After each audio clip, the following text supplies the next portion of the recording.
el añil. Perfecto, ahí vamos muy bien. Guatemala solo se dedicaba, le funcionaba producir un producto, exportar un producto y ya no lo diversificaba.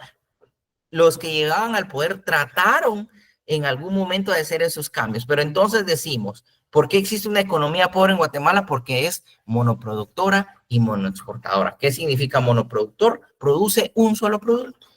¿Por qué decimos monoexportador? Porque exporta un solo producto. Una ¿Sí? pregunta, Hasta ahí. ¿cuál era el producto? El añil. Ok, Es el gracias. añil. Y mira, aquí te lo presento. El proceso de añil. Desde 1821, Guatemala entonces produce un solo producto. Exporta un problema, que ya vamos a ver cuáles fueron los problemas también.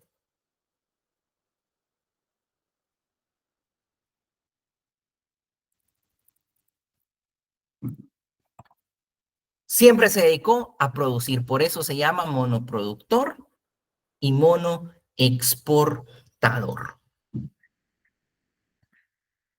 Bueno, entonces, ahora vamos a ver esto. Voy recapitulando, vamos avanzando, pero vamos recapitulando. Entonces, dos grupos, conservadores, liberales. Liberales querían cambios profundos, conservadores no quieren cambios profundos. Primer gobierno fue el de Mariano Gálvez, quería eliminar el trabajo forzado, eliminar los latifundios, quería diversificar los productos. No lo dejaron. Eliminar la iglesia, tampoco lo dejaron. Y entonces era monoproductora Guatemala porque produce y exporta un solo producto. Y el primer producto era el añil. Aquí les voy a hablar cada uno. Voy a estar de diapositiva a diapositiva y va a ser rápido. Vamos a ver, porque es un repaso. Características del añil. Lo que usted lo va a identificar al momento que se le preguntaran en el examen para diferenciar los dos productos. El añil es un tinte natural de origen vegetal, o sea, es una planta, es de origen vegetal.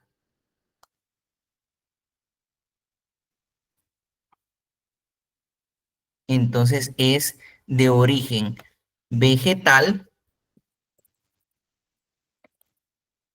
y es un tinte que sirve, ¿por qué? Para mandarlo a España.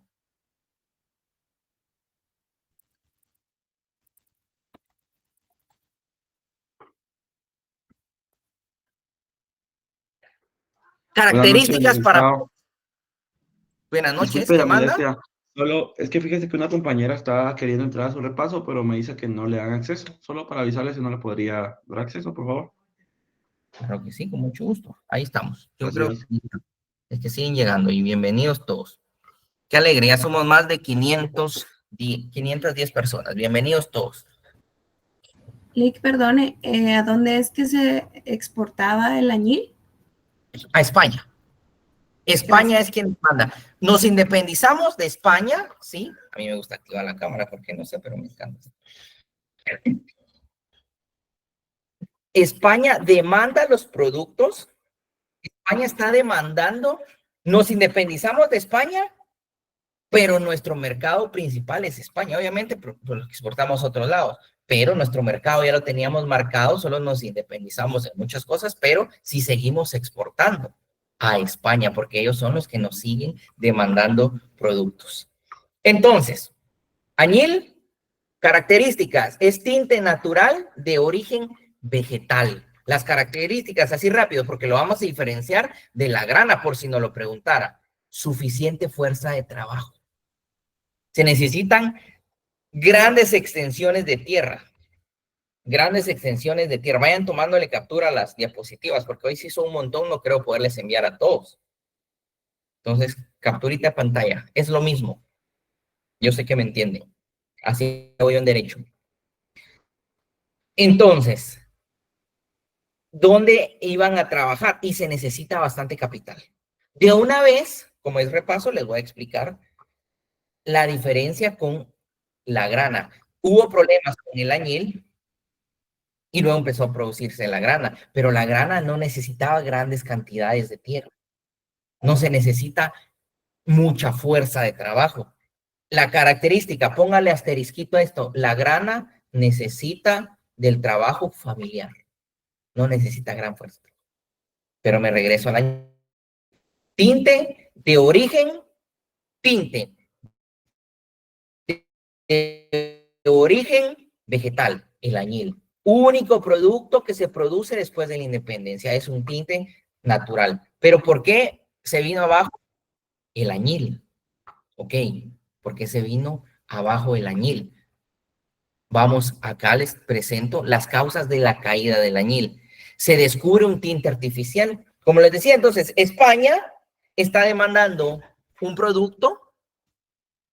España está demandando un producto, pero a la vez está trabajando por encontrar un tinte porque eran materias primas lo que se iba de acá. ¿Sí? Hasta ahí se va entendiendo. Es una materia prima la que está saliendo de Guatemala. Entonces necesitaban reducir sus costos. ¿Y por qué cayó el añil? Porque descubren un tinte artificial. Ese tinte artificial que van a descubrir en España, pues hace que hagamos un grupo de WhatsApp. Ok, bueno, me parece muy bien. Vamos a crear ese grupo, así les cargamos las diapositivas a todos. ¿Les parece? Buena, buena opción. Ahí está, Jessica ya lo mando.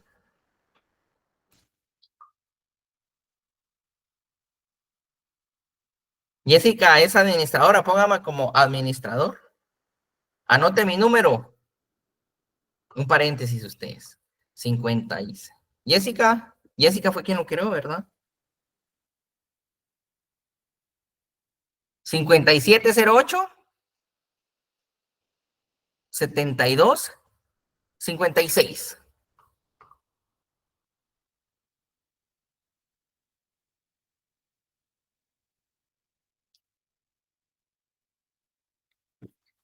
Porque, gracias. Sí que tengo a todos acá. Bueno, seguimos. Pues siguen llegando ustedes. Qué alegre que sigan llegando todos. Recapitulamos entonces. Después de 1821, Guatemala, monoproductora, porque produce un solo producto y exporta un solo producto, produce el añil. Un tinte de origen vegetal que necesita bastante fuerza de trabajo, que necesita fuerte capital y necesita grandes extensiones de tierra. Pero va a caer, se va a dar la caída del añil. ¿Por qué se va a dar la caída del añil? Porque descubren un tinte artificial, o sea, bajan los costos. Entonces dejan de comprar el producto. Se descubre un tinte artificial, la inversión por la industria textilera en España. Efecto para Guatemala.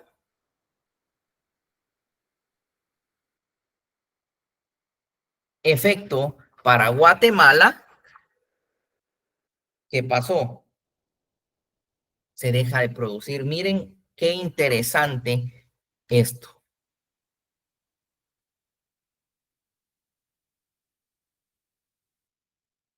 No deja unirse. Esperen, vamos a solucionar problemita por problemita más. Tranquilos, tranquilos.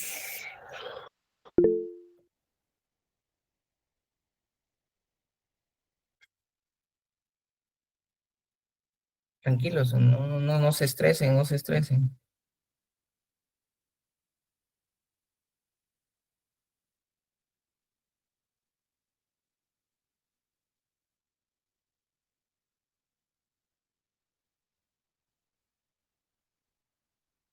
Pero bien, ustedes ya...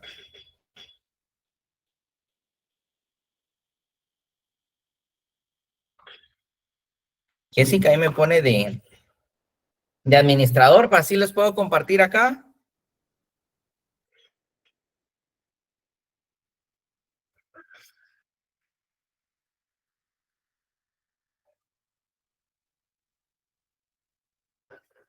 Ahí está, listo.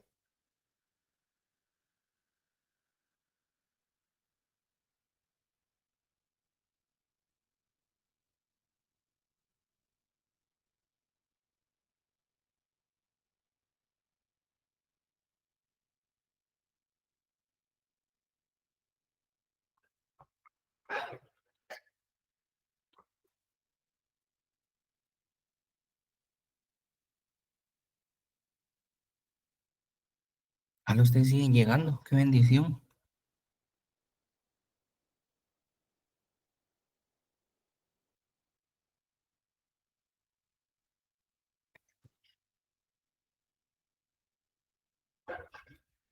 Ahora voy, ahora voy, ahora voy, ahora voy, ahorita voy, ahorita voy.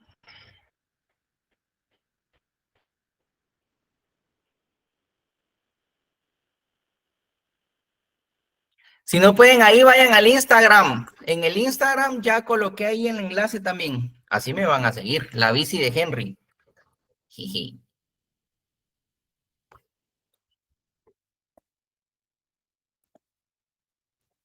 Para los que no me siguen, así me van a seguir ahí en la bici de Henry.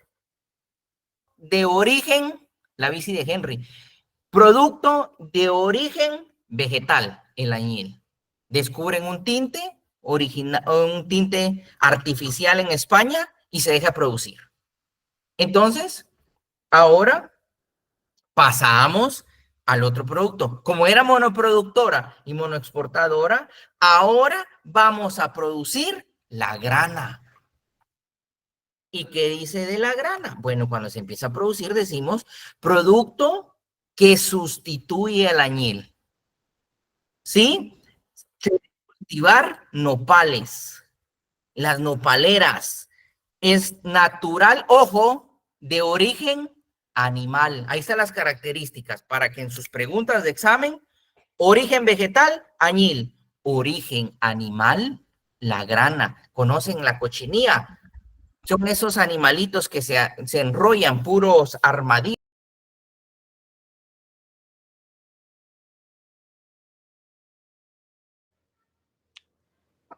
Lick tiene apagado su micrófono.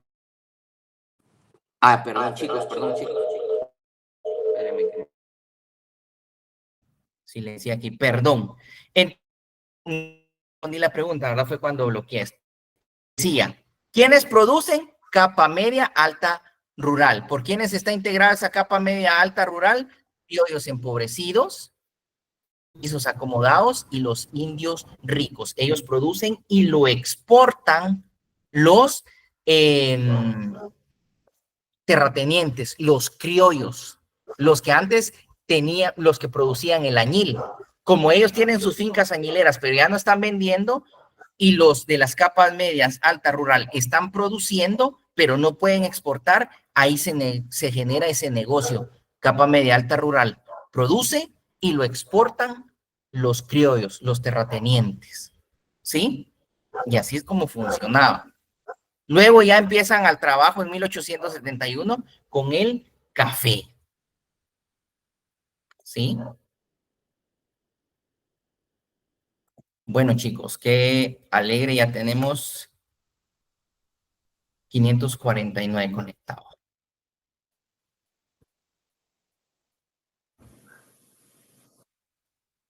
Vamos a ver si ya está conectado mi distinguido doctor. Hola, Ahí estamos. Doctor, muy buenas noches, qué gusto saludarlo. ¿qué tal, maestro? ¿Cómo está? Mucho gusto, maestro Henry Cardona. ¿Cómo está? Bien, Aquí, gracias a pues, Dios. Mire, doctor, aquí apoyando a los estudiantes, aprovechando los medios que nos permiten llegar a ellos, que este es un repaso, les decía, en 1871 la grana es sustituida por el café. Entonces, acá entramos, la grana es sustituida por el café y el auge del café viene. ¿Por qué? Porque se necesita una bebida energetizante. Algo que pasa en los velorios, siempre hay café. ¿Por qué? Porque es lo que va a mantener, a darle fuerza a los que están allí, sin ir tan lejos. En las oficinas, regularmente en la mayoría de oficinas se mantiene el café. ¿Por qué? Porque es una bebida energetizante, viene desde 1871. Sí, ahí hay diferentes pensamientos, ¿sí? A mí no me hace, o sea, yo me tomo un cafecito y me voy a dormir igual, y eso que tengo café de mi tierra, de Huehue, de las fincas de la montaña. Pero bueno, características ¿qué se necesita para que el café sea de calidad? Tierras de calidad. No todos tenían tierras de calidad. Entonces, en 1871 empieza la producción del café. Pero ojo, porque aquí viene algo interesante. Entonces voy a acercar esto acá, porque ahora ya nos centramos en el café. Antes de los liberales, antes de que los liberales lleguen al poder, siguen llegando ustedes o salieron algunos.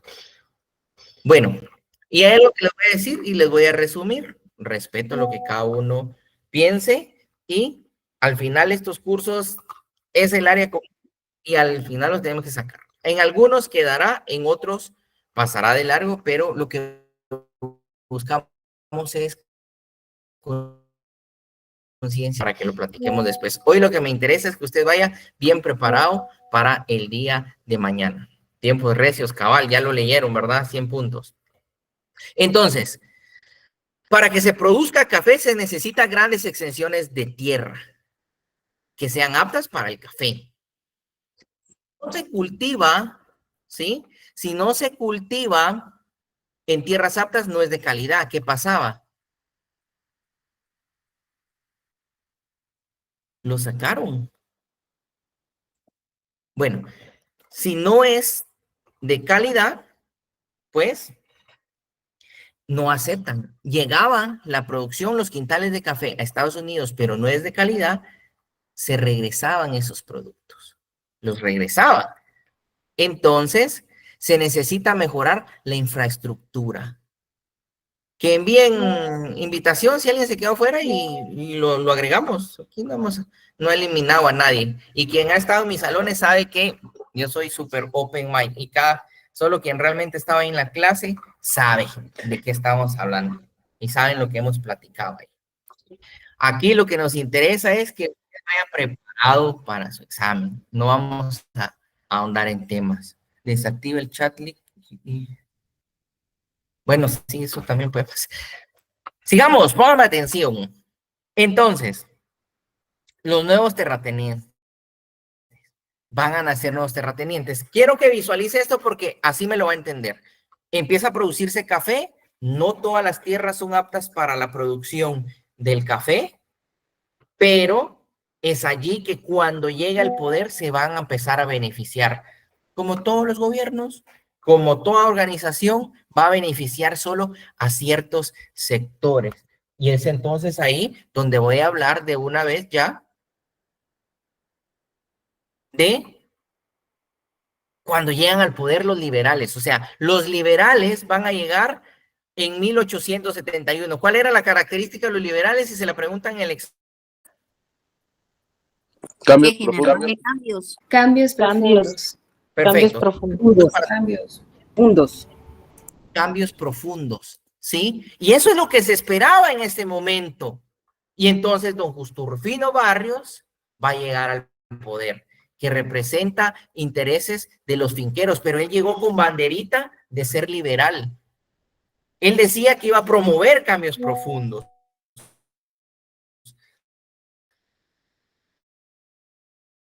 Pero al final llega don Miguel García Granados y luego don Justo Rufino Barrios, perdón, y luego Miguel García Granados, y don Miguel García Granados representaba los intereses de la burguesía comercial, uno tras de otro. Pero estos van a volverse proteccionistas de los cafetaleros. Al contrario de ser liberales, van a actuar como conservadores. ¿Qué buscaban estos?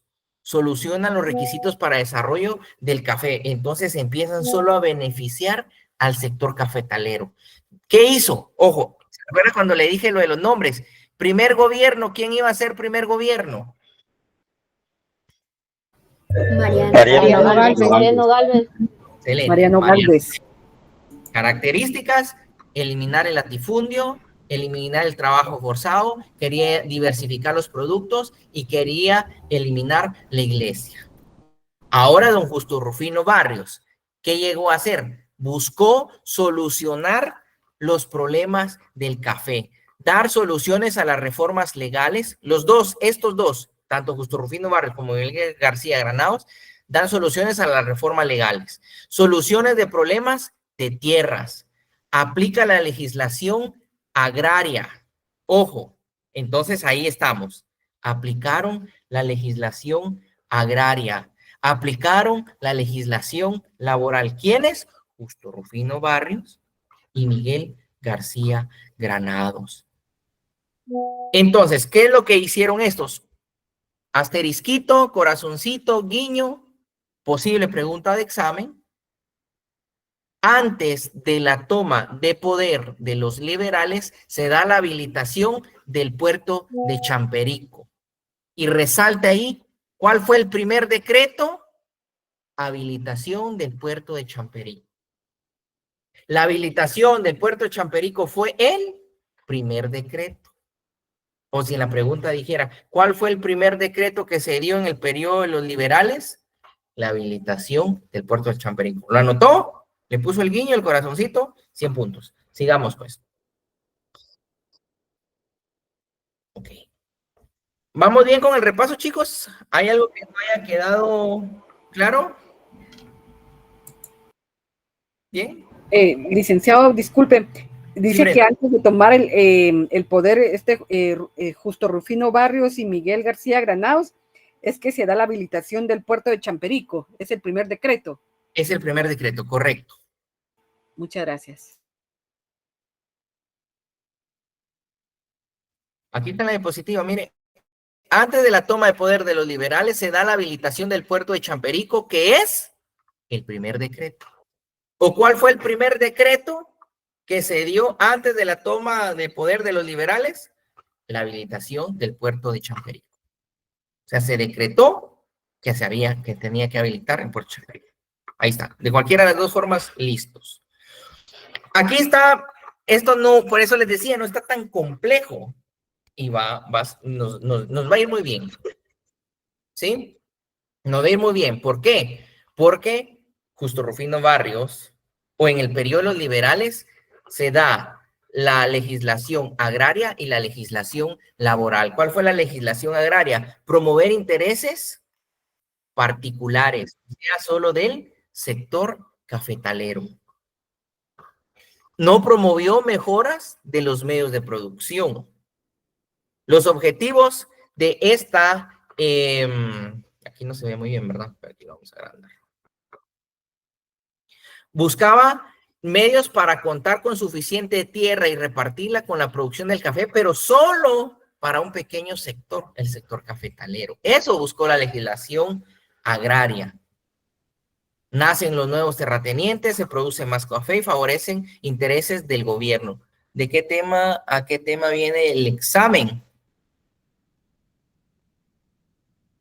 Unidades 7, 8 y 9. Ahorita le digo aquí específicamente, porque así me tengo que ir a lo que les mandé en mis salones. No les compartieron eso en sus salones.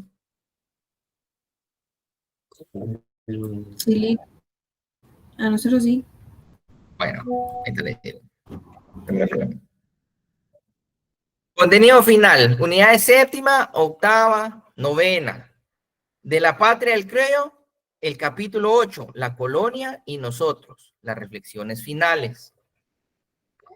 De la compilación, o sea, del libro, de la séptima unidad, tiene que leer el predominio del conservador, el régimen de trabajo forzado en el régimen liberal. Para la octava unidad, la Revolución Democrática, octubre de 1944, la revolución y la contrarrevolución. Y de la novena unidad, origen y desarrollo de las guerrillas guatemaltecas, orígenes del enfrentamiento armado. Eso es lo que viene para su examen final. ¿Sí? Voy recapitulando. Vamos a hacer un refresh ahorita que llevamos 1 hora de clase, porque ya casi vamos a terminar esta séptima unidad. Primer gobierno, Mariano Gálvez. Guatemala es monoproductora, porque produce un solo producto y exporta un solo producto. 2 grupos, conservadores y liberales. Los conservadores no quieren cambios profundos. Los liberales quieren cambios profundos en todos los sectores sociales. Desde 1821 se produce un solo producto. ¿Cuál era? El añil. Característica del añil. De origen Producto vegetal. vegetal. Característica de la grana. De origen animal. Animal. Características donde se produce el añil. Añil, grandes extensiones de tierra, mucha fuerza de trabajo y se necesita capital. Las características para producir la grana, poca tierra, poca fuerza de trabajo, la mano de obra era familiar y la produce la capa media, alta, rural. Entonces, ahora, cuando cae cada uno, ¿por qué cayó el añil? Descubren un tinte artificial. ¿Por qué cae la grana? Descubren un tinte artificial y además de que descubren un tinte, se llenan de plagas las nopaleras. Después de esas dos caídas, empieza la producción de café en 1871. ¿Por qué? Porque el añil es el azul, la grana, el rojo intenso. Iba en el café, 1871. ¿Por qué se empieza a producir café? Porque en Estados Unidos está la revolución industrial. Grandes jornadas de trabajo, necesitan una bebida energetizante. Pero muchos no tienen las capacidades, los medios, las fuerzas de producción ideales para producir café. Entonces llega al poder los liberales, Justo Rufino Barrios y Miguel García Granados. Ojo, don Justo Rufino Barrios vela los intereses de los finqueros. Esa es característica. Justo Rufino Barrios representa los intereses de los finqueros. Don Miguel García Granados representa los intereses de la Burguesía comercial. Excelente, ahí vamos. Ok, la legislación agraria. Características fundamentales de todo lo que dice ahí, quiero que se aprenda esto. Aplica dos vertientes. La legislación agraria aplica dos vertientes. La supresión de tierras comunales y la aplicación del censo enfitéutico. Si quiere, vayamos a definirlo de una vez porque es importante. ¿Qué era la supresión de tierras comunales? A los indios que les habían dado las tierras comunales, se las quitan y pasan en poder del presidente Justo Rufino Barrios. O sea, los indios se quedaron sin lugar donde vivir, por lo cual tienen que ir a pedir vivienda y trabajar, regalar su fuerza de trabajo en las haciendas. Esa es la primera vertiente para aplicar la legislación agraria. ¿Vamos bien? Ahora el gobierno es propietario de las tierras. Ahora va la segunda vertiente, el censo enfitéutico. Pregunta de examen. Posible pregunta de examen. Censo enfitéutico. Yo siempre digo pregunta de examen porque si yo fuera lo pondría. Ya le dije, yo no hago el examen. Censo enfitéutico. Mecanismo legal por medio del cual entrega tierras a las personas para producir café. Mecanismo legal por medio del cual entrega tierras a las personas para producir café. Entonces aquí es Justo Rufino Barrios. Como no tiene las tierras idóneas, viene y va a aplicar dos vertientes. Supresión de las tierras comunales. Quita todas las tierras a los indios para aplicar la segunda vertiente, que es el censo enfitéutico. Y ver, vos producís café, tenés que una manzanita de tierra. Tomad 5 caballerías de tierra para que produzcas café. Vos tenés tierra, sí, solo tenés media manzana. 5 caballerías de tierra para producir café. Con el censo enfitéutico es el mecanismo legal por el cual empieza a repartir tierras solo al sector cafetalero. Se le olvidó el beneficio de todos los sectores, porque desde ahí ya afectó a los indios, a un grupo social. Con el censo enfitéutico era proporcionar tierras en arrendamiento. ¿Y cuáles fueron esos requisitos para aplicar el censo enfitéutico? Todas las tierras en arrendamiento solo se producen para el café. Esas tierras tienen que pagar una renta mínima. y luego todas las personas tienen tierras en arrendamiento por más de un año, esas 5 caballerías de tierra que le fue dando a cada uno, después de un año ya los que producían café eran dueños de las tierras. Ahí está la legislación agraria, sencilla.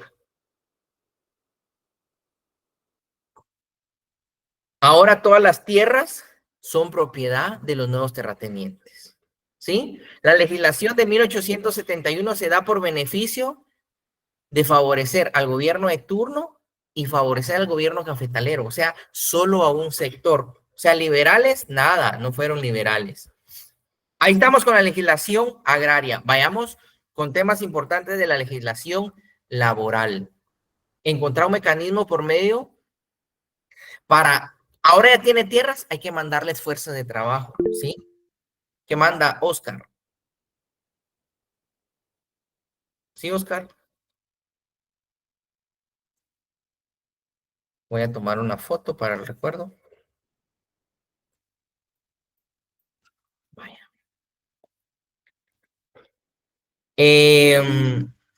Ya tiene, entonces, la legislación agraria, ahora tiene que buscar el mecanismo para mandar fuerza de trabajo y con ello aplicar la legislación laboral. ¿Cuáles fueron las características importantes de la legislación laboral? Los conservadores no controlan la fuerza de trabajo. Para eso va a haber una jefatura política. Esto no le vamos a poner tanta atención. Me voy a ir a la esencia de la legislación laboral.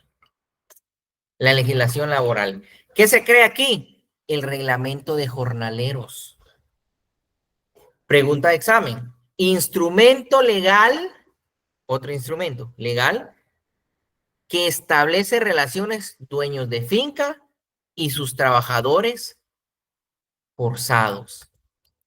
¿Sí? Sus trabajadores forzados, o sea, los jornaleros. Ahora le vamos a llamar jornaleros a estos muchachos. Disculpe, ¿puede repetir? Con mucho gusto. Instrumento legal que establece relaciones dueños de finca y sus trabajadores forzados, que son los jornaleros.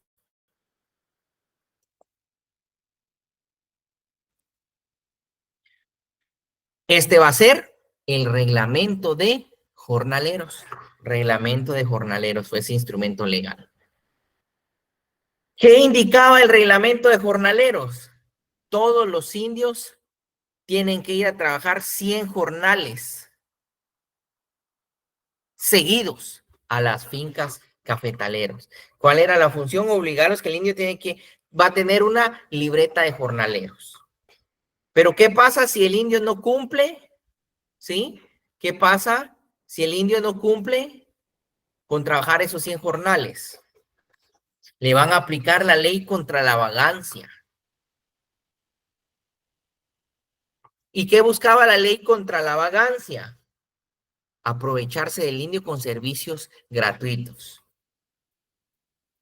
¿Cuáles eran esos trabajos gratuitos? Póngame atención, con la legislación agraria está el reglamento de jornaleros. Ojo, que manda al indio a trabajar 100 jornales diarios. Si el indio se escapaba, le aplicaban la ley contra la vagancia. Y esa ley contra la vagancia era porque necesitaban aprovecharse de sus servicios gratuitos. Lo encontraban fuera de una hacienda, lo meten preso y para dejarlo libre tiene que ir a trabajar habilitando puertos, haciendo carreteras, haciendo puentes, dándole remozamiento a las propiedades del gobierno. Al final debe regresar a la finca cafetalera y esto se va a mantener hasta 1945. ¿Qué hizo el gobierno? ¿Quién iba a controlar lo de la libreta? Miren acá. Permanecer en el trabajo forzado y la familia forma de explotación al indio y este se escapa al terminar. Aquí es donde va a surgir la policía. Solo la policía, no como hoy se conoce, Policía Nacional Civil, solo la policía. Y entonces ellos van a ver que cumpla con su libreta y si no le aplican la ley contra la vagancia. Esto va a llegar hasta 1947. ¿Por qué hasta 1947? Porque en 1947 se crea el Código de Trabajo en Guatemala. ¿Por qué se habla de una gran paradoja de contradicción? Con esto termino esta séptima. ¿Por qué voy a hablar de la paradoja de contradicción? Se contradice porque llega un gobierno liberal, pero actúa como si fuera conservador. ¿Por qué como conservador? Porque solo benefició al sector cafetalero, se olvidó de los demás. Logros del gobierno liberal que actuó como conservador: eliminó el poder de la iglesia, estableció la educación laica, ojo, característica del gobierno liberal, si se lo preguntaran. Se crea Cantel, Castillos Hermanos, la fosforera y la cementera. Y entonces, ahí tenemos la gran paradoja de contradicción. ¿Temas a resaltar en esta séptima unidad? Es correcto. Lick, disculpe, ¿será que Dice- podría apoyarme repitiendo lo último que dijo, donde dice se estableció la educación laica, Esto, los logros del gobierno? los logros del gobierno. Elimina el poder de la iglesia en la educación. ¿Por qué? Porque ahora la educación es laica. Se le va a enseñar a los hijos de los jornaleros. Dentro de las fincas cafetaleras, ¿sí? Dentro de las fincas cafetaleras van a haber escuelas. Entonces se establece la educación laica y gratuita.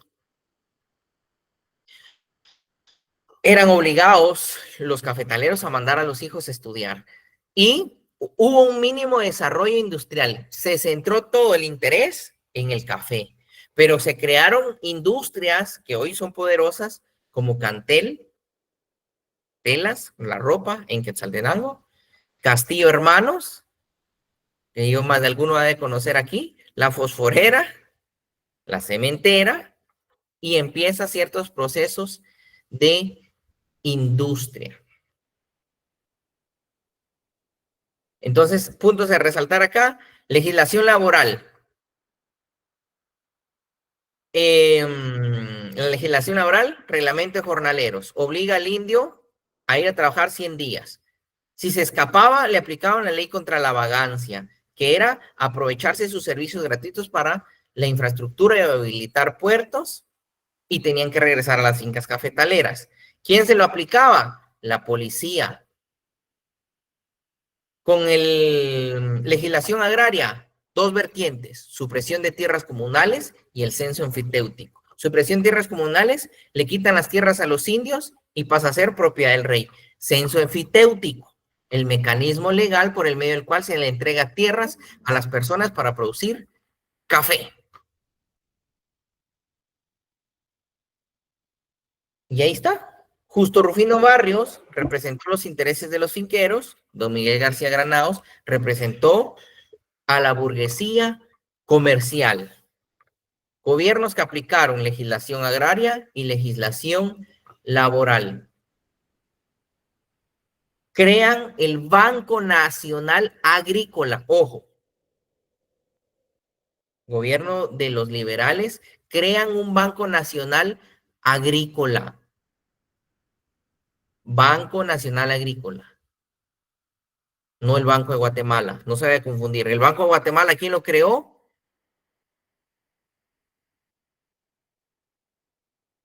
¿Otra pregunta de Arévalo. examen? Juan Correcto. José Arévalo. Ahí estamos. Excelente. Ahí vamos bien. Y entonces, así terminamos la séptima unidad. Rápido, ¿verdad? Algo corrito, ahí estamos los temas más fundamentales. Si usted se pone a hacer de lo que vimos, preguntas, me centré en los que pueden ser preguntas. Bienvenidos todos nuevamente. Yo sé que aquí va a decir, este se va a presentar. Mi nombre es Henry Cardona, docente del curso de Historia. Miren, todavía vino otra persona de Historia Económica, mientras les presento la otra diapositiva. Soy docente del curso de Historia Económica, Derecho 1, Merca 1, Merca 2 y Administración 1. Evalúo privados de tesis en el área profesional ya cuando usted se va a graduar. Ups, yo creo que no es. Vamos a ver lo que estoy presentando. Ay, no, esta no era. Y básicamente, para los que me conocen, desde hace 10 años me gusta realizar estos repasos para apoyarle. Obviamente en algún momento pues me piden ingreso mis jefes.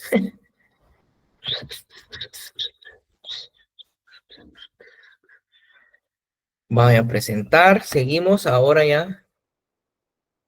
No, en fin de semana no estoy, chicos. El otro semestre estoy en la nocturna, en Mercadotecnia 1. En la nocturna. Bueno, como lo he dicho, vamos a centrarnos en los puntos fundamentales. Vamos a ver si se ve bien. Solo voy a reducir esto. Esta es la 8ª unidad, ¿vale? Entonces, 8ª unidad, propósito de realizaciones económicas de la revolución. Puro repaso. Usted ya lo vio. Ay, en lo anterior también, el añil, la grana. ¿Vamos bien? ¿Alguna duda? Gracias a los 550 que estamos conectados. Se los agradezco mucho. La verdad que a mí me emociona estar aquí también. Créanme. Entonces, vamos. Seguimos ahora con la... Nos debería de dar a uno, ¿no? Con gusto.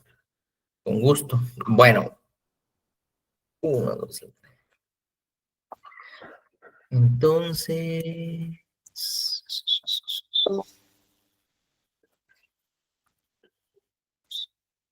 Nombres, nombres.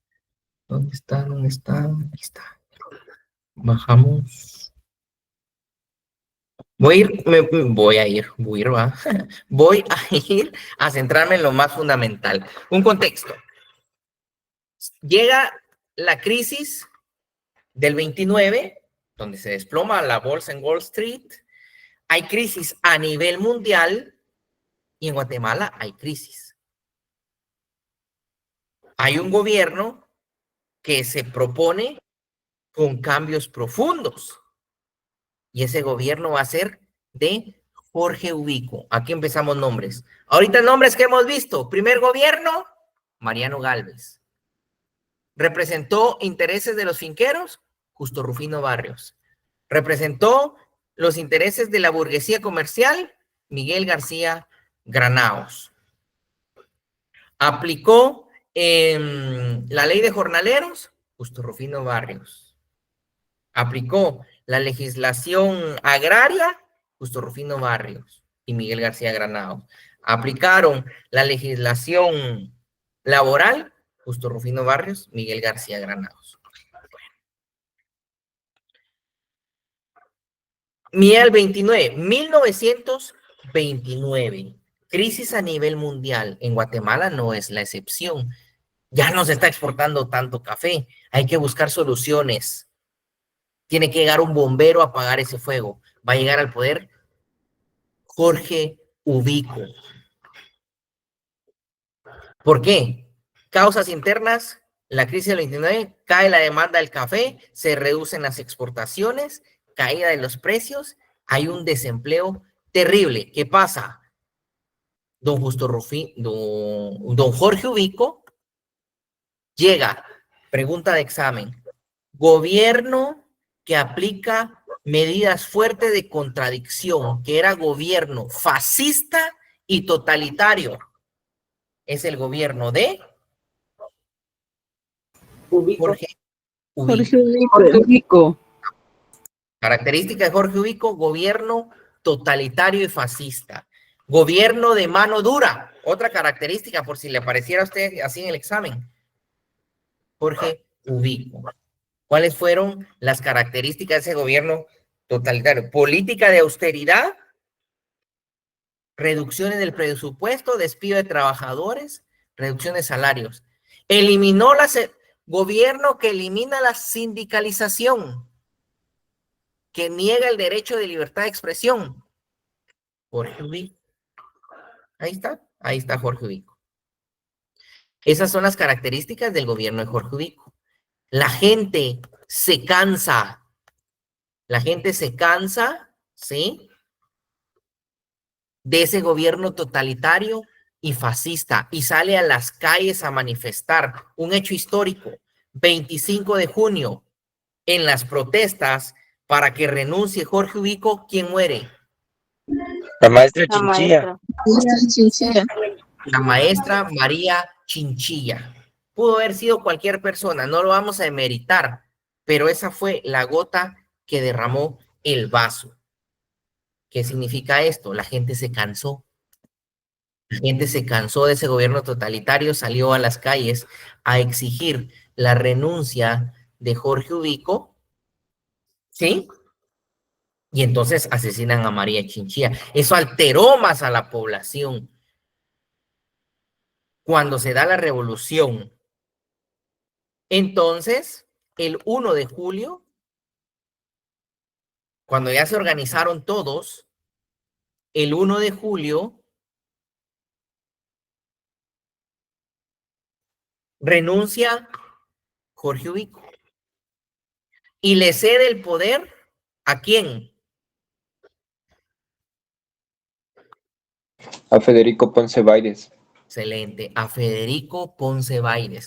Pero ¿qué es lo que pasa? Federico Ponce Baires lleva la misma línea política, siendo un gobierno totalitario y fascista. Sigue bajo la misma actuación de Jorge Ubico. Actúa igual o peor. La gente vuelve a salir. ¿Quiénes salieron a las calles? Esto no creo que se lo pregunte, pero se lo tuvieron que haber explicado, yo se lo recuerdo. Todos, así sencillo, toda la población, universitarios, magisterio, militares, trabajadores del Estado, profesionales, comerciantes, artesanos, todo el mundo, todo Guatemala sale a protestar para que caiga ese gobierno totalitario. Y entonces, 20 de octubre de 1944, llegan al poder los revolucionarios. Ese 20 de octubre sea un hecho coyuntural. Ah, perdón, eso fue el 25 de junio cuando muere María Chinchilla. Pero 20 de octubre se da la revolución. La definición de revolución, por si se la preguntaran en el examen, es un proceso a través del cual se producen cambios radicales profundos en la estructura social. Se lleva a cabo de manera violenta. Ahí están los tips. Cambios radicales de manera violenta por sector o grupos sociales que han sido excluidos. O sea, cuando la clase baja, los explotados salen a protestar. Revolución, 20 de octubre de 1944, a través de la línea del tiempo. 1931, llega al poder Jorge Ubico. 1931 llega al poder Jorge Ubico. Gobierno totalitario, fascista, mano dura, elimina la sindicalización y la libre expresión. Características fundamentales. Cualquiera de esas puede aparecerle. El 25 de junio, cuando sale la población a protestar, muere María Chinchilla, la maestra María Chinchilla. El 1 de julio, por lo mismo, decide renunciar Jorge Ubico. Llega al poder Federico Ponce Baires. Hágalo ahí en su línea del tiempo, ahí donde está anotando, está. La línea del tiempo. Federico Ponce Baires. Porque el 1 de julio renuncia a Jorge Ubico. La gente se da cuenta que es lo mismo y sale nuevamente a protestar. El 20 de octubre, que se da la revolución que usted tiene en su pantalla, llega al poder. ¿Quién llega? La Junta Revolucionaria. Integrada por 3 personas. Un civil y 2 militares. ¿El civil quién era? Guillermo Torriello. Y 2 militares. Francisco Javier Arana y Jacobo Arbenz Guzmán. ¿Por quién está integrada la Junta Revolucionaria? Guillermo Torriello, Francisco Arana, Jacobo Arbenz Guzmán. Junta que su objetivo era elaborar la constitución de marco legal y convocar a elecciones populares, la Junta Revolucionaria. ¿Sí? La Junta Revolucionaria. Ellos convocan a elecciones. ¿Y quién va a llegar al poder? con más del 80% de los votos va a llegar al poder el primer gobierno revolucionario, que fue el gobierno de Juan José Arévalo Bermejo. Si en su examen le preguntaran, ojo, gobierno en función social, pensamiento socialista y espiritual. Juan José Arévalo Bermejo, primer gobierno. Otras características, si se las preguntaran. Cambios profundos en el gobierno de Juan José Arévalo Bermejo. El Código de Trabajo, la fundación del ICS, las escuelas normales. Apréndase unos de estos y usted va a saber diferenciar qué es el gobierno de Juan José Arévalo Bermejo. La creación de la Facultad de Humanidades, de Juan José Arévalo Bermejo, además, regresa Juan José Arévalo Bermejo. Además, regresa el derecho a huelga, a la sindicalización y a la libertad de expresión.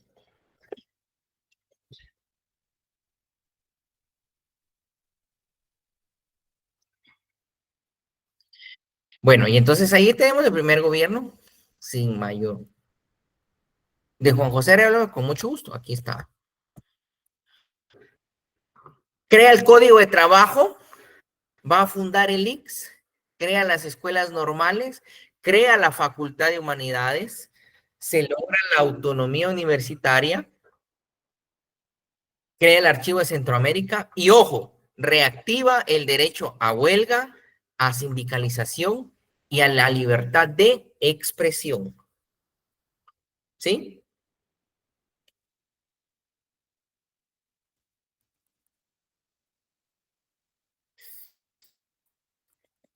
Llega el segundo gobierno de la revolución. ¿Cuál es ese segundo gobierno de la revolución? De Jacobo Arbenz Guzmán. ¿Cuáles eran los objetivos del gobierno de Jacobo Arbenz Guzmán? Ya hasta a mí se me están cruzando los nombres. Busca modernizar el país, un desarrollo nacionalista, busca la política de independencia económica y busca el proceso de industrialización. ¿Cómo era el gobierno de Juan José Arévalo Bermejo? La palabrita clave. Social. Gobierno en función social. Y humanista, correcto. Ahí está la clave.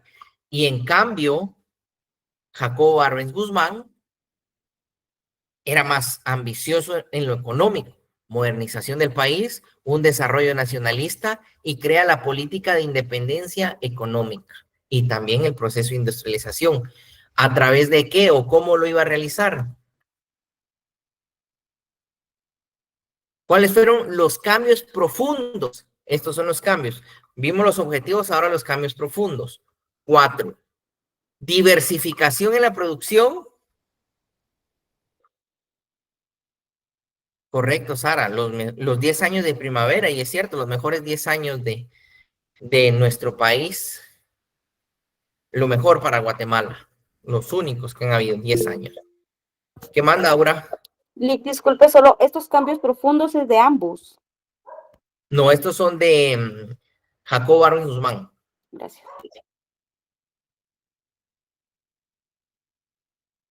Los cambios que hizo Juan José, creación del ICS, Código de Trabajo, creación de escuelas normales, derecho a huelga, a sindicalización. Ok, lo que más resalta, ¿verdad? Ahora, lo que más resalta de Juan José Arévalo, este es el plan cuadricular, correcto, José Renato. El plan cuadricular a través de los cambios profundos.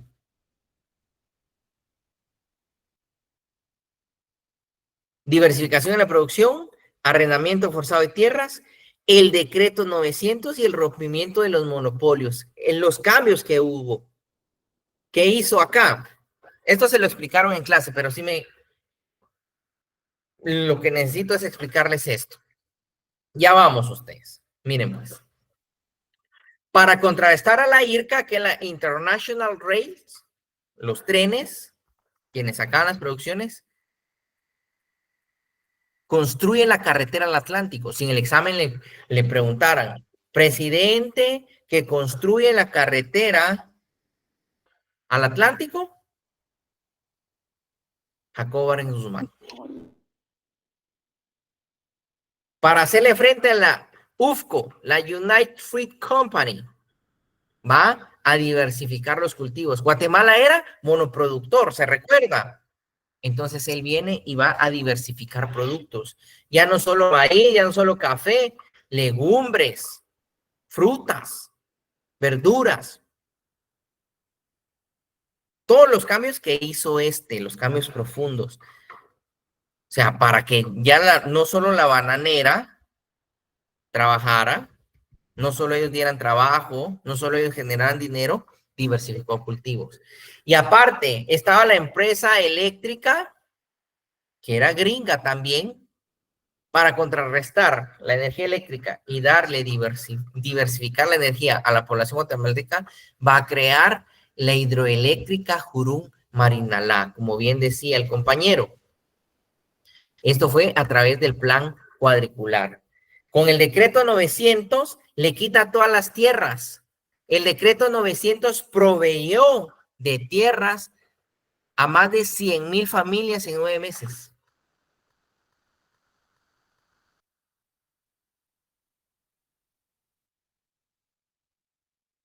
Con el plan cuadricular, con el decreto 900, todavía sigue llegando gente. Decreto 900 para contrarrestar a la UFCO, para darle tierra a las personas y que pudieran diversificar los productos. Para la Electric Bond and Share, para contrarrestar esto, va a crear el plan de la hidroeléctrica Jurún-Marinalá. Crea energía eléctrica para la población guatemalteca. Sí. También creó el puerto Santo Tomás. Eso está más adelantito. Pero sí, si le preguntaran en el examen quién creó el puerto de Santo Tomás, Jacobo Arbenz Guzmán. Y ojo, gobierno.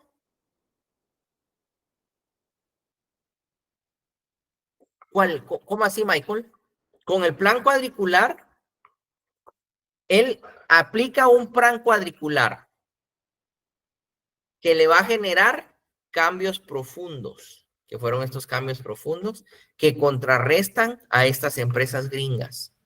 Él tocó intereses extranjeros a través de este plan cuadricular, además del proteccionismo de los enclaves extranjeros, los aranceles nacionales. Jacobo Arbenz, el puerto de Santo Tomás. ¿Construyó la carretera al Atlántico? Jacobo Arbenz, es correcto. Jacobo Arbenz generó esos cambios.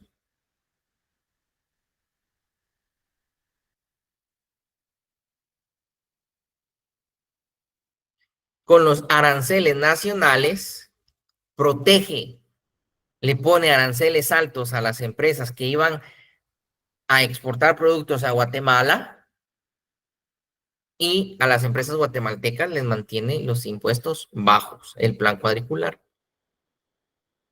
Pero obviamente, el haber aplicado esos cambios profundos, Jacobo Arbenz tocó intereses de los Estados Unidos y se dan cuenta, puras empresas extranjeras.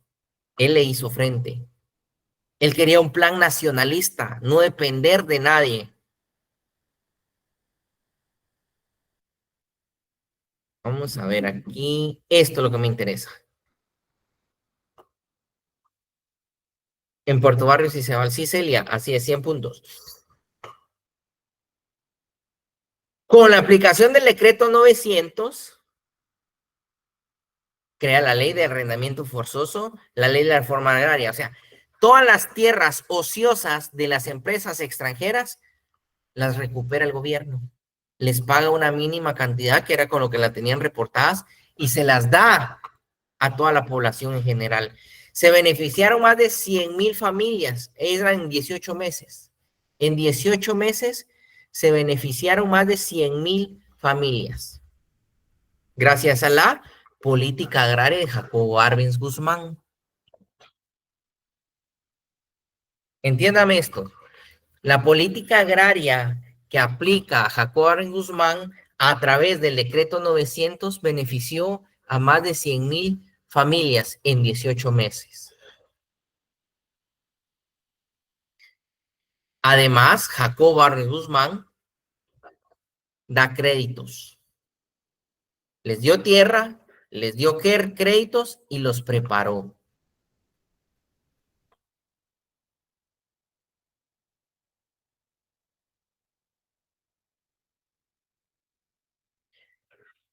Jacobo Arbenz Guzmán, otra posible pregunta, ¿crea? No. No. Él no era criollo. El último criollo en Guatemala era Álvaro Arzú Irigoyen. Quetzalteco era Jacobo Arbenz Guzmán. Bueno, crea el Banco de Guatemala, Jacobo Arbenz Guzmán. Y también crea el Instituto Nacional del Fomento a la Producción. O sea, les enseñó a producir. ¿Algo más aquí que sea importante? La contrarrevolución. Vamos a la contrarrevolución.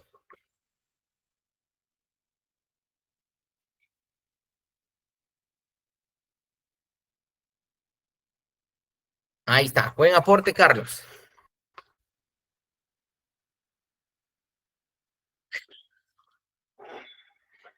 Vale, le doy espacio acá. Igual les voy a mandar esto. Las conclusiones. Lo que pasa es que me centro en lo que se puede preguntar ya en la esencia. Eso es importante que lo sepan, pero todo esto ya lo vieron en clase.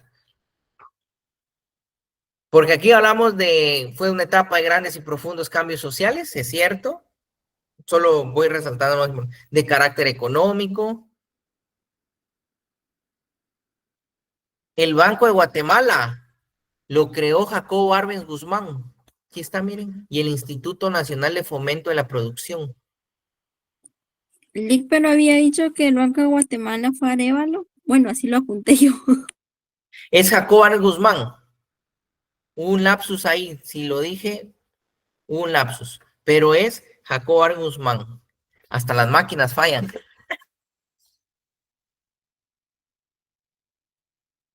Lo siento entonces, pero es Jacobo Arbenz Guzmán quien crea el Banco de Guatemala.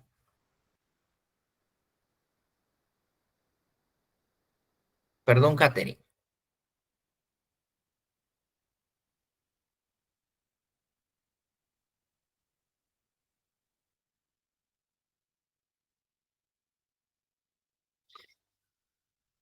Aquí se voy a hacer un contexto porque es importante. Después de que Jacobo Arbenz Guzmán está en el poder y genera ese plan cuadricular donde hay cambios profundos a través del decreto 900, ojo, decreto 900, donde se benefician más de 100,000 familias en 18 meses, toca intereses extranjeros. Toca intereses extranjeros de las empresas extranjeras y que en ese momento el hermano del secretario de la CIA, lo escuchó muy bien, de la CIA de Estados Unidos, es uno de los máximos inversionistas de esas empresas extranjeras. Entonces tocó intereses muy profundos, Jacobo. Obviamente no todos están de acuerdo, como todo en la vida, y eso lo respeto el punto de vista de cada uno, como espero que respeten mi punto de vista, y en la sociedad tenemos que hacer así, tenemos que crear ese mundo empático. Pero entonces nos damos cuenta de que como se estaba beneficiando mucha, sobre todo a la clase baja en Guatemala, clase social baja en Guatemala, pues van a hacer esa alianza de intereses de la oligarquía local y la burguesía extranjera. O sea, los de dinero en Guatemala que aquí no están saliendo beneficiados, sino que se está beneficiando a la clase baja, a los que quieren ignorantes todo el tiempo, pues se une la oligarquía local con la burguesía extranjera, o sea, a aquellos que les estaba afectando. Por eso les recomendé el libro de Tiempos Recios.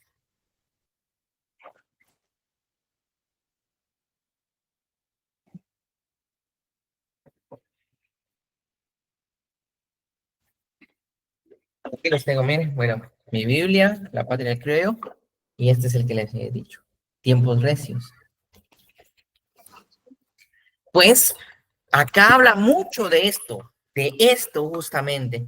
¿Por qué? Porque cómo van a unir ideas para poder derrocar a Jacobo Arbenz Guzmán. Y entonces,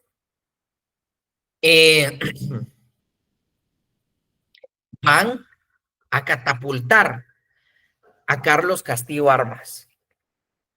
¿Cómo?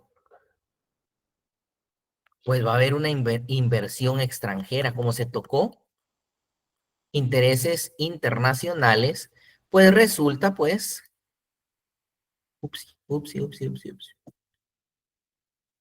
ahí está, que va a haber un apoyo. La CIA va a tener injerencia. Algunos de los mercenarios eran universitarios anticomunistas, organizados y patrocinados por la CIA. Según la CIA, armas eran muy... Y en efecto, sí funcionó. Se hizo uso de diversos medios de comunicación. Ojo, pregunta examen. El costo de la contrarrevolución fue de $3 millones. ¿Quién lo financió? La CIA. La CIA. La CIA de Estados Unidos es la que va a financiar esa contrarrevolución, que va a ser liderada por Carlos Alberto Castillo Armas. Se va a ejecutar la contrarrevolución en junio de 1954. Tropas dirigidas por el coronel Carlos...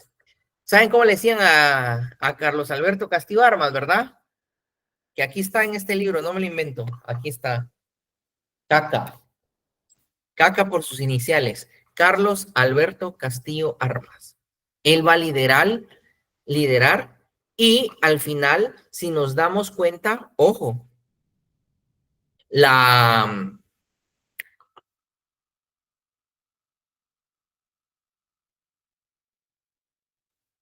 CIA no aparece en ningún lado. La CIA no aparece en ningún lado. Solo fue la mente brillante en esta ocasión. Y Carlos Alberto Castillo Armas, que quería poder. Dígame, ¿quién estando allí en esos movimientos, quién no va a querer poder, verdad? Entonces, él solo recibía órdenes. Entra un ejército liderado por Armas que se agrupa en Honduras y entran por Chiquimula. Y obviamente hay muchos muertos. Pero trabajaron mentalmente porque agarran las radios, toman radios y entonces empiezan a hablar. Y ojo, empiezan a sobrevolar aviones sin matrículas, no identificados. Empiezan a sobrevolar Guatemala. Imagínense los aviones volando bien bajo. Y en la radio diciendo, no salgan de sus casas, Guatemala está siendo bombardeada. Y en la radio suena pura las películas aquellas de acción que sonaba así medio bien chafa, pero sí. Entonces la gente no iba a salir a protestar. Idearon bien todo. Viene un ejército donde hay guerra. En la radio le dicen, no salga de su casa porque Guatemala está siendo bombardeada. Y sobre su casa usted escucha los aviones pasando. Jugaron con la mente del guatemalteco. Y es así como se ejecutó la contrarrevolución. Y se acabaron esos 10 años maravillosos de Guatemala. 10 años de primavera. 10 años de primavera maravillosos. Y ya con esto voy a ir terminando. Yo sé que ya están cansados. Yo también. Y tengo que madrugar. Entonces, Carlos Alberto Castillo Armas llegó a la presidencia, ¿cuándo? El 1 de septiembre. Aquí hay una foto donde está con Eisenhower, escoltado en una visita oficial en aquella nación. Él viajaba, pero ni lo atendían. Aquí lo dice, ni lo atendían. ¿Qué manda Gustavo? A la orden. ¿Qué fecha, Lick? El 1 de septiembre.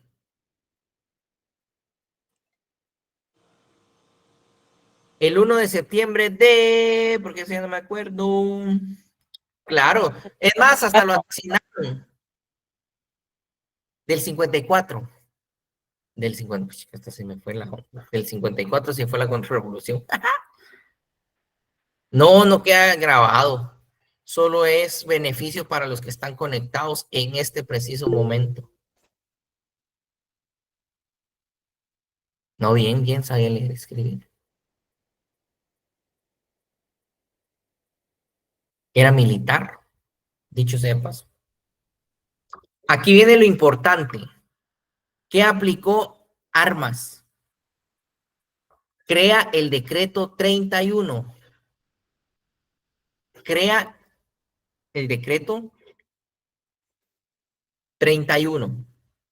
¿Y cuál era el decreto 31? Donde eliminaba el decreto 900. ¿Y qué era el decreto 31? Donde devolvió a sus antiguos dueños las tierras que Arbenz había reorganizado.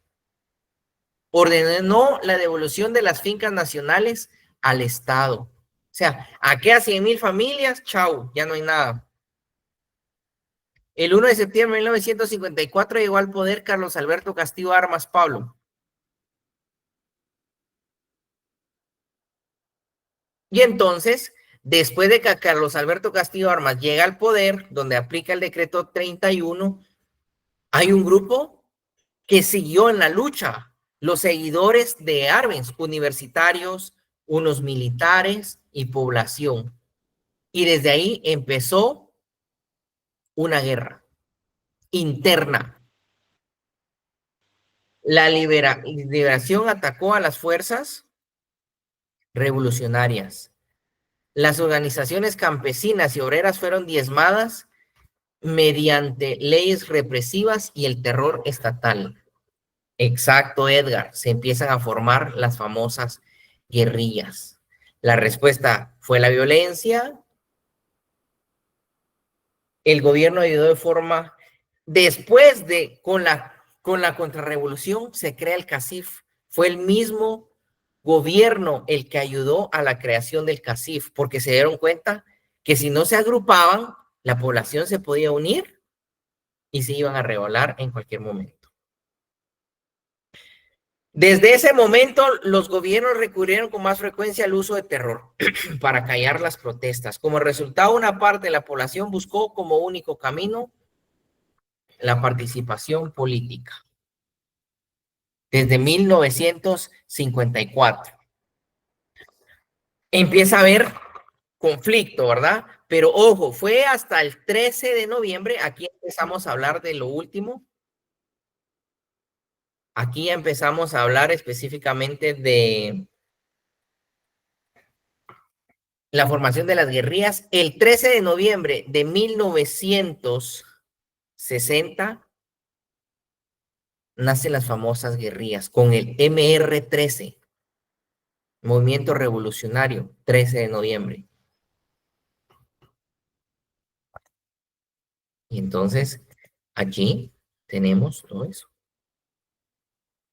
¿Quiénes están sentados en la oficina así como yo? Ah, claro que sí, Milka. El 13 de noviembre de 1960 nace la guerrilla a través del MR13, Movimiento Revolucionario 13 de noviembre. Bueno, ¿quiénes pueden activar cámara? O ya no, ya muy tarde. Para una foto de grupo. Esa solo queda para el recuerdo, ustedes. Yo en la calle ando todavía en mi carro. Dichoso. Nada, bromas. No, ahí voy a hablar así rápidamente temas muy generales de la guerrilla, ¿sí? A la cuenta de nadie me escriba, solo voy a tomar la foto, porque si me escriben, me bloquean la face to face. 1, 2 y 3. Gracias a los que activaron cámara, listo. Casi le mando a la tóxica, porque por eso no le he llamado. Son bromas. Mi cámara no Por ahí se, anda conectada. no se activó, Lick, pero bueno, ahí está mi foto. No hay problema. Así rápidamente voy a dar 3 diapositivas de... Vamos a dar 3 diapositivas de la farraita. Vamos a explicar. Ahí voy. Y es general. Seguramente, sí. Miren, gracias a los más de 534 conectados para el repaso. Muy bien, gracias David. Fuerzas a más rebeldes, pero ahorita les voy a explicar a todos. Para ahí voy, para ahí voy.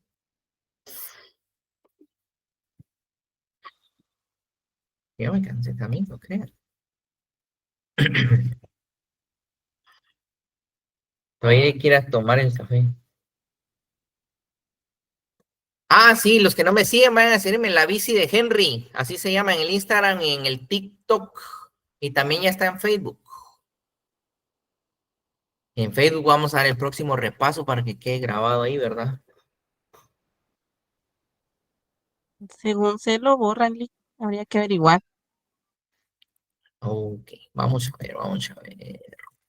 Backup, Lenovo, documentos, Henry. En YouTube, así queda ahí. Alguien me robó un video ahí, lo publicó, pero lo bueno es que le sirvió para su primer parcial. Se llevaron mi.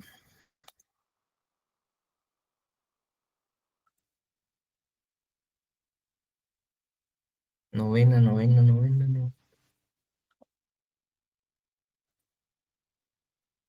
Yo creo que no tengo la otra, ustedes. Qué triste.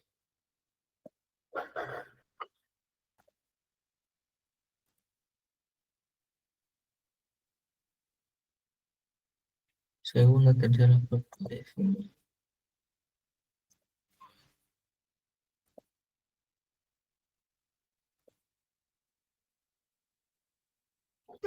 Empezar.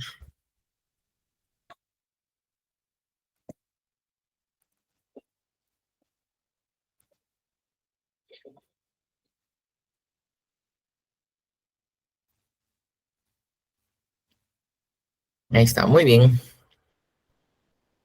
Tranquis. Está bien, suban. Toda vez sirva para los estudiantes. Vamos a ver, ¿dónde está? ¿Ya ve mi presentación? Sí, Lick. Sí, Lick. 1960. Me da derecho. No, Jennifer, no lo suba. Qué pena. De quiere cobrar propiedad intelectual. Bueno, entonces, el MR13, rebelión, 13 de noviembre. Movimiento revolucionario, 13 de noviembre.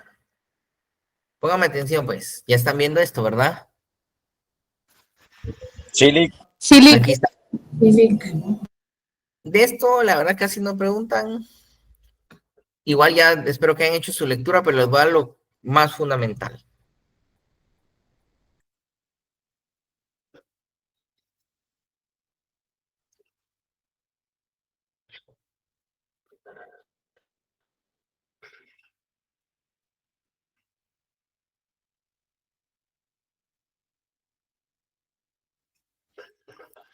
Novena. Lick, ¿cuál es la nota más alta que cree que saquen los alumnos? En mi salón, Sí, Lick, en este. en mis salones ya muchos ganaron con zona. Pero digo, en el final, Bien sacan 30. Esta niña que ya me sacó un 30 en el segundo parcial, seguro gana. con 30 y no lo dudo, porque aparte no está tan complicado. Y hay otros compañeritos que igual les expliqué con tiempo. Aquí es un repaso, por eso me disculpo si voy un poquito corrido, pero como ya es repaso, todo esto ya lo vieron.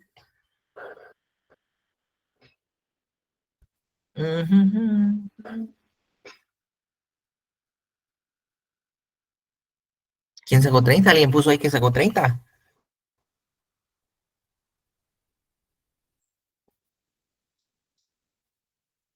Ay, me estoy quedando sin cargo.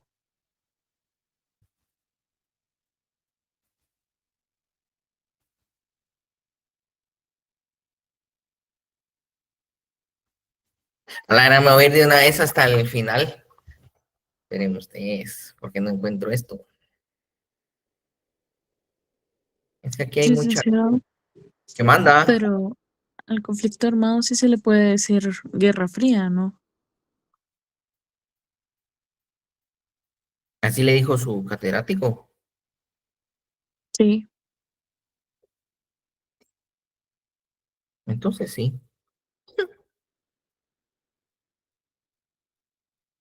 No vamos a contradecir. Consuelo, Lick. No vamos a contradecir.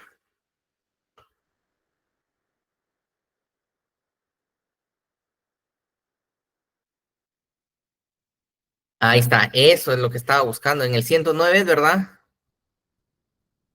Ya vieron, mis alumnitos sí lo tienen. Ahí te lo voy a explicar.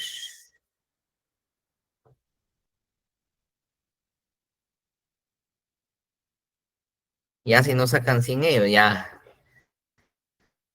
me jubilo.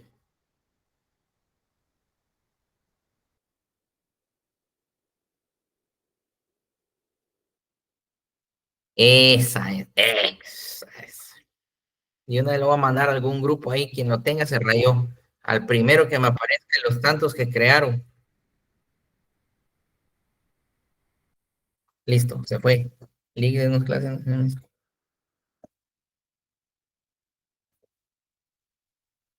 A alguien le llegó ahí, multiplíquenlo.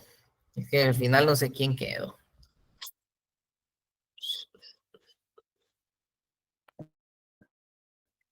Ahí está hoy, ahí está hoy. No se me desesperen, por favor. Ya voy. Qué loco.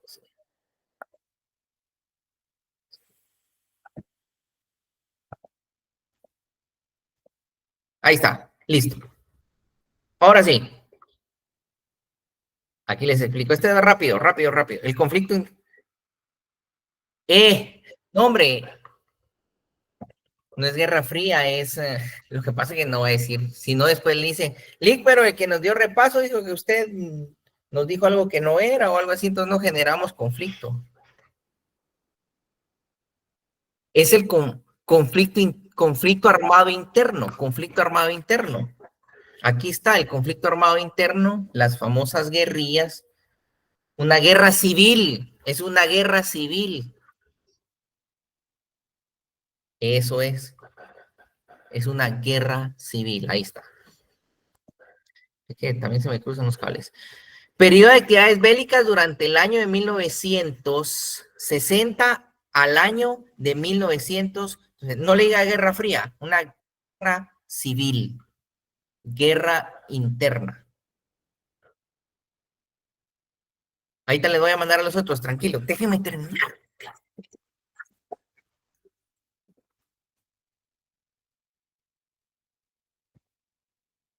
Pareciera que se enojado, pero no, yo soy súper fresh. Entonces, conflicto armado interno de 1960 a 1996.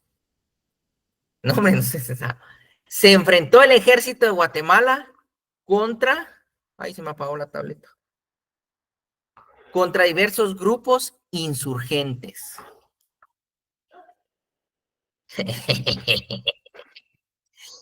Oficialmente el conflicto bélico inicia oficialmente. ¿Por qué? Lo que les decía, desde 1954 que se da la contrarrevolución, ya empieza a haber esa guerra interna.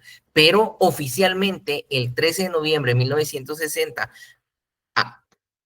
empezó esa guerra constante entre el ejército y grupos subversivos.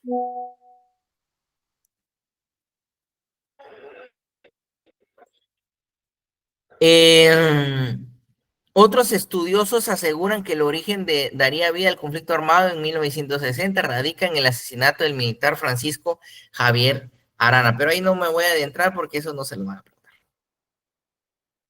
Pero sí hubo cierto conflicto allí. ¿Quiénes se enfrentaron? Aquí van a estar los grupos, miren.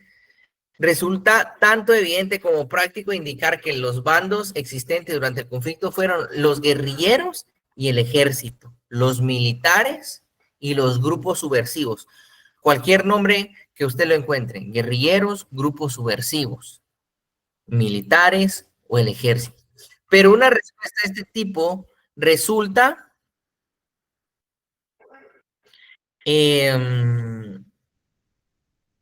¿dónde iba? Resulta ambigua para entender a cabalidad los actores de este hecho histórico. El ejército como brazo del gobierno, o sea, en ese momento del 54 fue Carlos Alberto Castillo Armas, ¿sí? Entonces, para poder reprimir a todos los grupos, a toda la población, utiliza el ejército. Y los paramilitares, o sea, los guerrilleros, los grupos subversivos,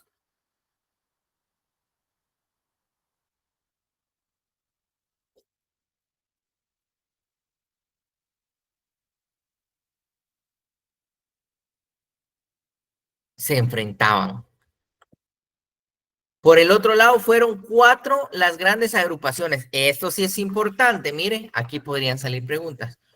4 agrupaciones guerrilleras a lo largo del conflicto, hasta que finalmente se unieron bajo el manto de la URNG. ¿Cuáles eran esos grupos? La Unidad Revolucionaria Nacional Guatemalteca fue integrada por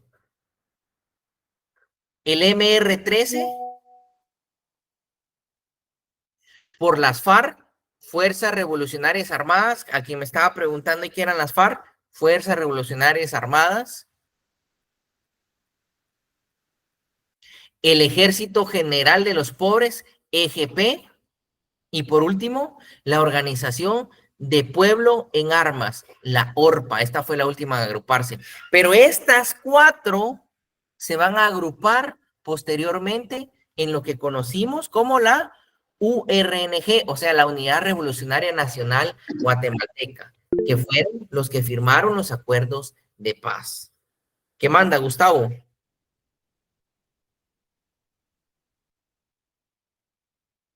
Perdón, licenciado, fue sin querer. No hay problema. Entonces, aclarando, 4 grupos. MR-13, Movimiento Revolucionario 13 de noviembre. Las FARC, Fuerza Revolucionaria Armada. ¿Sí? El Ejército General de los Pobres, el EGP. Y la Organización de Pueblo en Armas, ORPA. Estos 4, más adelante se van a unir y van a integrar la URNG, o sea, la Unidad Revolucionaria Nacional Guatemalteca. Que van a ser los que van a firmar posteriormente los acuerdos de paz. Tanto el ejército recibió apoyo como de Estados Unidos, como los grupos subversivos de la Unión Soviética. O sea, sí hubieron ciertos patrones de apoyo extranjero. Sí, así es, Glenda. Los 4 grupos luego se unen y van a crear la URNG para que en 1996 Álvaro Arzú logra firmar los acuerdos de paz el 29 de diciembre. Ojo, posible pregunta examen, el 29 de diciembre de 1996. Con lo cual terminan 36 años de conflicto armado interno, la guerra civil guatemalteca. Chicos, gracias a los más de 516, tranquilos, ¿Qué fecha dijo? Disculpe, la última. El 29 de diciembre. 29 de diciembre de 1996. Chicos, antes de que se vayan, ahorita empiezan a irse, dicen, ay, qué aburrido, ya les caí mal a unos, a otros no. De verdad, de todo corazón, les deseo muchos éxitos en su examen final mañana. Tal vez por ahí los pase saludando. Y para mí fue un verdadero gusto. Sé que no podemos quedar bien con todos, a veces quedamos bien, quedamos mal, pero